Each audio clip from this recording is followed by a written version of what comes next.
Bonjour et bienvenue sur Décrypte Algérie. Aujourd'hui, nous allons plonger au cœur d'un indicateur qui ne trompe jamais. Un chiffre qui, à lui seul, raconte l'état de santé réel du pays bien mieux que n'importe quel discours officiel. La valeur du dinar. Vous l'avez sans doute remarqué, ou subi, la monnaie nationale traverse une zone de turbulence inédite, pour ne pas dire une chute libre. Ce qui se joue en ce moment sur le marché parallèle, ce n'est pas juste une fièvre passagère.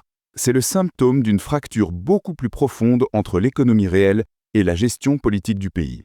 Alors, attachez vos ceintures, car nous allons décortiquer ensemble pourquoi l'euro s'envole. Pourquoi le dinar dévisse et surtout, ce que cela révèle de l'avenir économique de l'Algérie. Pour bien comprendre ce qui se passe, il faut regarder la réalité en face. Nous sommes fin novembre 2025 et les voyants sont au rouge vif. Si vous regardez les tableaux officiels de la Banque centrale, tout semble sous contrôle, avec un euro aux alentours de 150 dinars. Mais soyons sérieux un instant. Qui, aujourd'hui, a accès à ce taux? Personne, ou presque. La vraie valeur, le vrai prix de l'Algérie, il se décide dans la rue, au square Port Saïd et dans les arrière-boutiques. Et là, le verdict est sans appel. Nous avons franchi des seuils psychologiques critiques. L'euro frôle et dépasse même par endroits la barre des 290 dinars. On parle désormais ouvertement du cap des 300 dinars comme d'une certitude à très court terme. Ce qu'il faut saisir ici, c'est la violence du mouvement. En l'espace d'une seule semaine, la monnaie européenne a pris plus de 10 dinars. C'est énorme. C'est un décrochage brutal qui agit comme un électrochoc pour le pouvoir d'achat des Algériens. Mais alors, pourquoi maintenant? Pourquoi cette accélération soudaine? Il y a d'abord des raisons conjoncturelles, des explications immédiates. On a beaucoup parlé de l'importation des véhicules de moins de 3 ans. C'est mécanique. Les Algériens veulent des voitures, l'État a entrouvert la porte mais n'a pas fourni les devises. Résultat, tout le monde s'est rué sur le marché noir pour acheter des euros afin de payer ses véhicules à l'étranger. C'est un choc de demande classique. La pression a été telle que les autorités ont dû, fin novembre, stopper l'entrée de ces véhicules pour tenter de calmer le jeu. Ajoutez à cela la détresse des voyageurs. Avec une allocation touristique dérisoire de 750 €, une somme qui permet à peine de payer 2 nuits d'hôtel et un repas en Europe, le citoyen ordinaire n'a pas d'autre choix que de se tourner vers le marché parallèle pour la moindre dépense à l'étranger. Pendant ce mois de novembre, les quartiers se sont remplis de gens qui cherchaient des euros comme désespérés, ce qui a encore plus fomenté la pénurie de devises. Cependant, ne nous y trompons pas. Si l'on s'arrête à ces explications, on passe à côté de l'essentiel. Ce qui se passe est bien plus grave qu'une histoire de voiture ou de vacances. Les informations qui remontent du terrain décrivent un phénomène beaucoup plus inquiétant, la fuite des capitaux. Ce ne sont pas seulement des consommateurs qui achètent de l'euro, ce sont des entrepreneurs, des détenteurs de fortune en dinars qui liquident tout. Imaginez la scène, des opérateurs économiques, lassés, inquiets, qui ferment leurs usines, vendent leurs actifs et convertissent tout ce qu'ils ont en devises fortes. Pourquoi?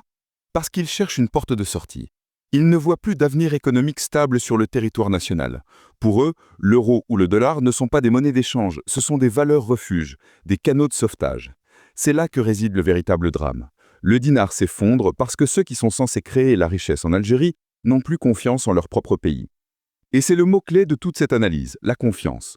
En économie, la monnaie, c'est de la confiance matérialisée. Si le dinar chute, c'est que le contrat de confiance entre l'État et les acteurs économiques est rompu. Regardons les fondamentaux. L'économie algérienne repose encore et toujours à 95% sur la rente des hydrocarbures.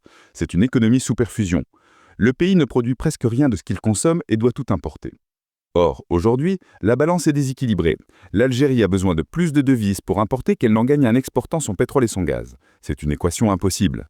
De plus, les choix budgétaires de l'État interrogent les observateurs. On voit des sommes colossales, des milliards de dollars, injectés dans des secteurs non productifs. Prenez le budget de la défense pour 2026, 25 milliards de dollars.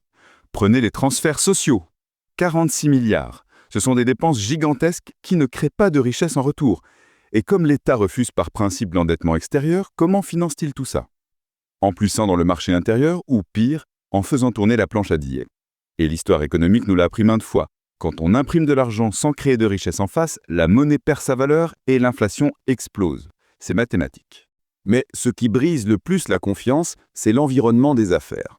Mettons-nous un instant à la place d'un investisseur en Algérie aujourd'hui. C'est un parcours du combattant, voire un cauchemar kafkaïen. Vous voulez apporter de la matière première pour votre usine? C'est la croix et la bannière administrative. Vous obtenez un crédit? Impossible de l'utiliser librement pour vos besoins internationaux. Vous êtes constamment sous la menace d'une bureaucratie étouffante ou d'une décision de justice arbitraire. L'instabilité juridique est totale. Un jour c'est blanc, le lendemain c'est noir. L'exemple des légumineuses est caricatural, mais tellement révélateur. En 2023, on dit au secteur privé « Allez-y, importez des lentilles et des pois chiches ». Les entreprises investissent, s'organisent. Et puis soudain, en novembre 2025, coup de sifflet, terminé, tout est suspendu. Seul l'Office public des céréales a le droit d'importer. Comment voulez-vous construire une industrie, projeter une activité sur 10 ou 20 ans, quand les règles du jeu changent tous les 4 matins? C'est impossible. L'argent a horreur de l'incertitude, et en ce moment, l'incertitude est la seule règle stable en Algérie. Il y a aussi cette contradiction permanente dans la gestion de la monnaie. L'État mène une guerre contre le cash, contre l'argent liquide. On interdit les transactions immobilières en espèces. Sur le papier, c'est moderne. Mais dans la réalité, il n'y a pas de banque en ligne performante. Le paiement mobile est balbutiant. 90% de l'économie fonctionne encore au liquide. On interdit aux gens d'utiliser leur dinar en cash sans leur donner d'alternatives numériques fiables. Résultat, les gens fuient vers l'euro, qui devient la seule monnaie libre, la seule qui permet d'épargner et d'entreprendre sans avoir un gendarme ou un banquier inquisiteur sur le dos.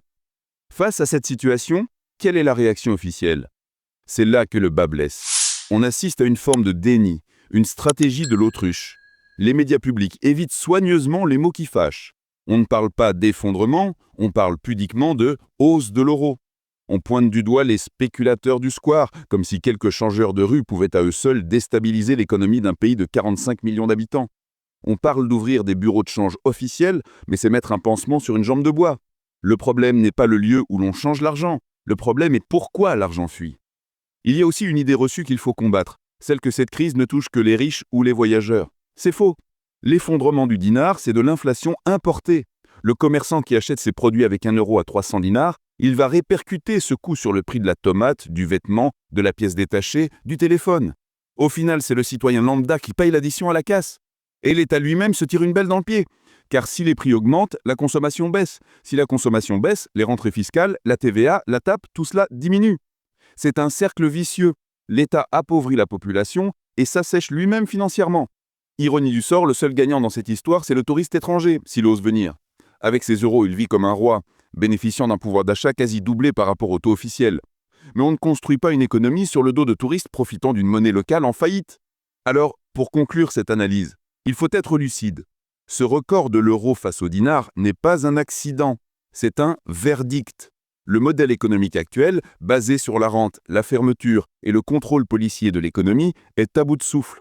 On ne peut pas diriger l'économie par la menace, par l'interdiction et par la peur. On ne peut pas mettre en prison les lois de l'offre et de la demande.